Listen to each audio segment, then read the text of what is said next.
আল্লাহ, জাগতিক চিন্তা থেকে ফারেক হলে আমার আপনার সাথে কথা বলতে ইচ্ছা করে,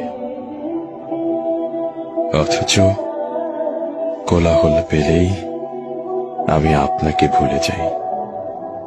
বিপদ পেরিয়ে গেলেই হয়ে উঠি উদ্ধত। নিজের হাসরের দিকে তাকালে দেখি গুনাহের ভারে নুয়ে আছে আমার মিজান। পুলসিরাত পার হব, নেই তেমন কোনো জান।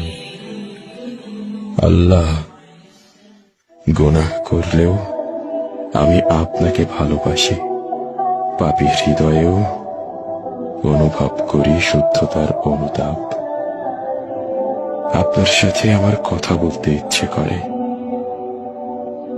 আপনি আমাকে হেদায়েত দান করুন, ক্ষমা করুন আমার যাবতীয় পাপ।